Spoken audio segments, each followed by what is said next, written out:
ভারত ও পাকিস্তানের মধ্যে 4 দিনের সামরিক সংঘাত শেষ হয়েছে যুদ্ধবিরতিতে। তবে যুদ্ধক্ষেত্রে কে কার কতটা ক্ষতি করেছে সেই নিয়ে চলছে বক্তব্য ও পাল্টা বক্তব্য, চলছে মর্যাদার লড়াই। বিশেষ করে পাকিস্তানের দাবি তারা ভারতের 5টি যুদ্ধবিমান ভূপাতিত করেছে। এই দাবিকে ঘিরে তৈরি হয়েছে নানা প্রশ্ন, ধোঁয়াশা। 7 মে ভারত পাকিস্তানের সীমান্তে শুরু হয় টানা সংঘর্ষ। ভারতের দাবি তারা পাকিস্তান ও পাকিস্তান নিয়ন্ত্রিত কাশ্মীরের 6টি শহরের 9টি স্থানে ক্ষেপণাস্ত্র হামলা চালায়, যার লক্ষ্য ছিল সন্ত্রাসী অবকাঠামো। পাকিস্তান পাল্টা অভিযোগ তোলে ওই হামলায় নিহত হয়েছেন বেসামরিক মানুষ এবং এর প্রতিক্রিয়ায় তারা 5টি ভারতীয় যুদ্ধবিমান গুলি করে ভূপাতিত করার দাবি তুলেছে।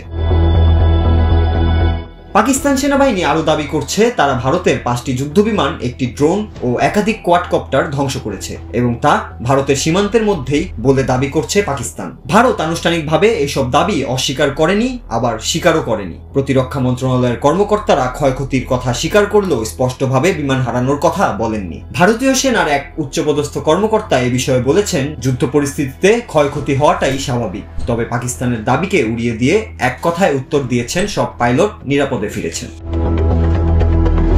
তবে কিছু আন্তর্জাতিক সংবাদ মাধ্যম ও পর্যবেক্ষকদের মতে অন্তত একটি রাফাল এবং আরো 2টি যুদ্ধবিমান ভারতীয় ভূখণ্ডেই বিধ্বস্ত হয়েছে। কাশ্মীরের পুলওয়ামা থেকে পাওয়া ধ্বংসাবশেষের ছবিও সেই সন্দেহকে আরো জোরালো করছে। এই আকাশযুদ্ধ পর্যবেক্ষণ করেছেন ব্রিটিশ প্রতিরক্ষা বিশ্লেষক মাইকেল ক্লার্ক। তিনি বলেছেন, যদি রাফাল ভূপাতিত হয়ে থাকে সেটা ভারতের জন্য কৌশলগত ও মর্যাদাগত দিক থেকে বড় ধাক্কা।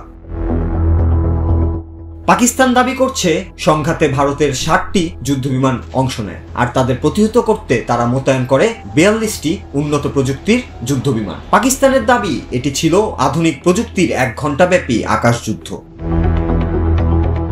দুই দেশের মাঝে এখন যুদ্ধবিরতি কার্যকর থাকলেও যুদ্ধক্ষেত্রের প্রকৃত চিত্র এখনো ধোঁয়াশায়। সত্যি কি ঘটেছে তা হয়তো দীর্ঘদিন স্পষ্ট হবে না। তবে এই সংঘর্ষ 2 পরমাণু শক্তিধর দেশের মধ্যে উত্তেজনার যে মাত্রা তৈরি করেছে তা পুরো অঞ্চলের জন্যই এক বড় সতর্কবার্তা। Noor Raju, Bangla TV news desk.